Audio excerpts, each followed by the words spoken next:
Matters with Paul Rosen. Our diets, our Western diets in America are just really, you just don't realize how poor they really are. What would you say to others who would like to feel better? Sometimes you need to find the instruction. That's where the testing and everything comes in, because without that knowledge, there's no way I could have got to the point where I'm at today. Straight talk about health. And then I start preaching and telling them what I've been doing. And this guy named Paul Rosen has changed my life. With your host, Paul Rosen. By the way, the information contained in this program is not approved by the FDA, nor intended to treat, diagnose, or claim to cure any medical condition or disease as defined by Western medicine. However, skilled practitioners of many disciplines have found nutrition response testing to be a highly reliable supportive technology for assessing the health and fitness of the body's functional system. GMOs are something that are ubiquitous. They've been around for quite some time. You mentioned Chipotle. Now, they, in 2015, pledged to no longer use GMOs in their products, and they are, as far as I know, even now, the only major fast food chain to make that pledge. And how smart. So these are genetically enhanced foods or genetically modified foods. They're foods that would never happen in nature, ever, because you wouldn't cross a fish with a plant. Well, not on purpose anyway, but this is done on purpose. No, I have never seen in the wild a fish crossed with a plant. No. Well, let's hope that doesn't happen anytime soon. I don't think there's any real sexual attraction. Well, that's another topic for another show. So it was back in 1992 when the FDA was contemplating providing for regulations for genetically modified foods, and the whole point of the FDA back when was actually to protect us from ourselves, to protect us from our natural inclination to gain power and make money at the expense of, for example, our health. And one of those charges that they were endeavored to take was to protect the foods from being adulterated, additives, if you will. And the genetically modified movement was, in the view of those at the time, an additive in addition. And the FDA has the ability to label products, foods, additives, etc., generally recognized as safe, GRAS, the acronym. And way back when, this was back in the 1970s, when DNA was actually discovered and isolated, that scientists really felt like this was going to be the next big thing, to be able to address diseases that hadn't been able to be addressed at that point, etc. And it was the molecular biologists who saw this big picture, this treasure trove of possibilities that sort of ignored the warnings of fellow molecular biologists and saying that in genetically modifying foods, that this might not be the best idea. So let's back up a little bit. The purpose of genetically modifying the foods was to be able to grow more foods? Is that one purpose? Well, that was ultimately what was so first you have your goal.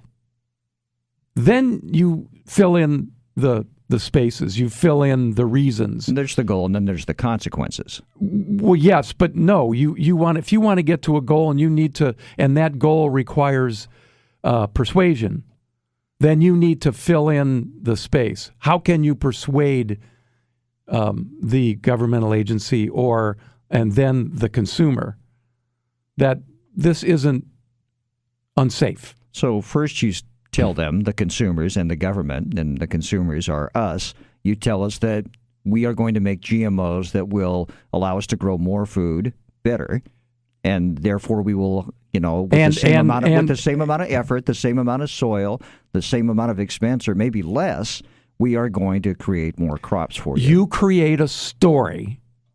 You create a story that on its face appears to be reasonable, right, in order to accomplish what you want to accomplish, which is to sell your stuff. Well, and not only reasonable, but maybe cost efficient in ways that would be beneficial to companies which are creating this product, these new GMOs. Well, that's exactly what I said. You're just repeating it in a different, in your own words. But yes, I essentially, am. But I'm just trying to make it clear why these things exist in the first place. No, you can make it clear, period.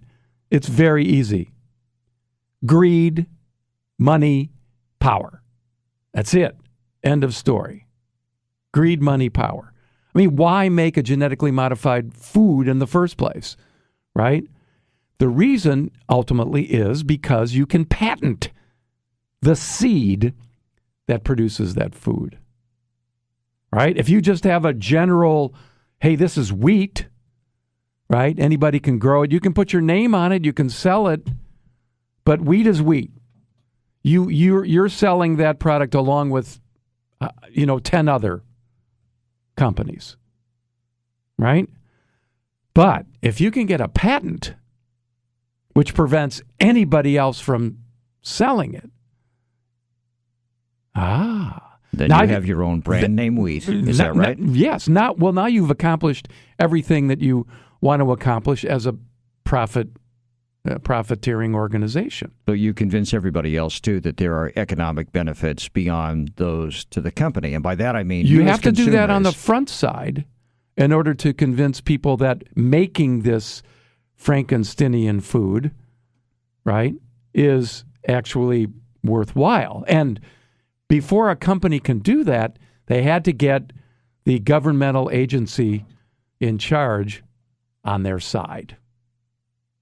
And in order for that to happen, they had to convince the governmental agency, right? Or pack the governmental agency with scientists who were related to their company or their particular scheme, be it implied or direct. And that's one of the reasons why we should always be extremely cautious about accepting what the FDA says is safe, because after all, it's our safety.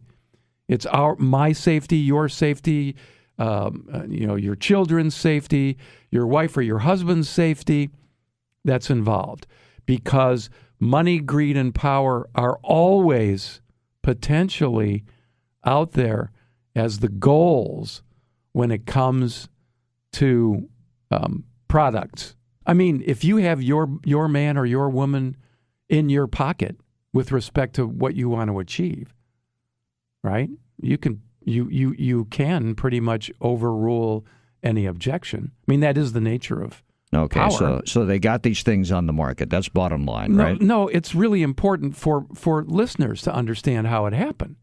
That way you can understand why it's, at least some of the content, some of the history behind it, so that you can understand why you should avoid them 100%.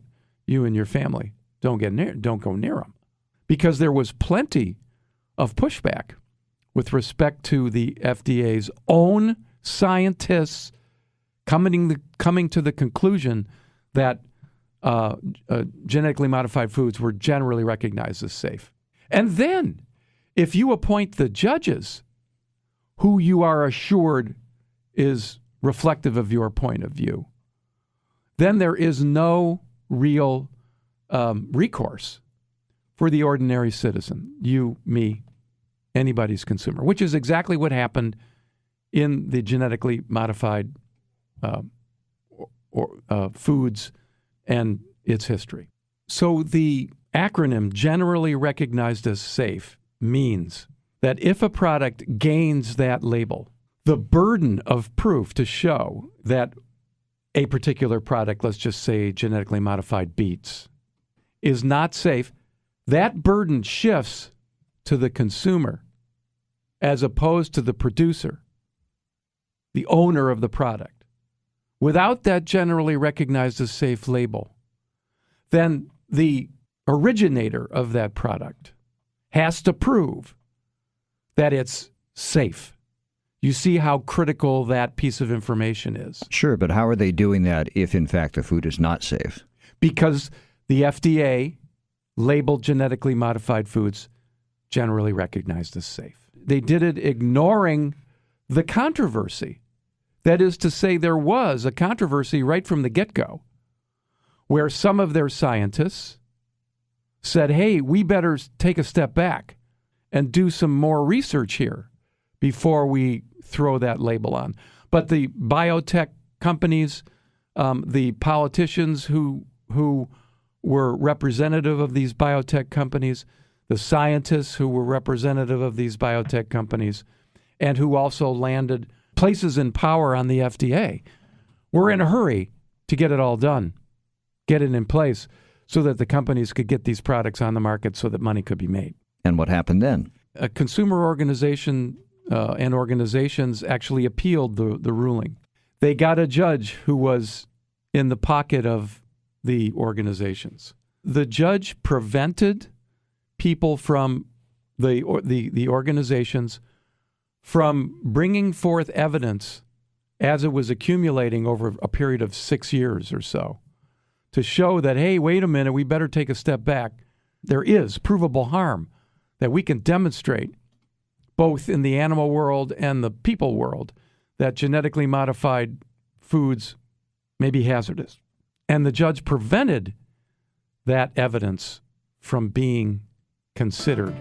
I'm doing this, I'm giving you this information to show the absurdity and in one sense, actually, the helplessness that I, as a consumer, and you as a consumer, and any of you out there as a consumer, can count on the FDA and the biotechnology organizations from protecting our health.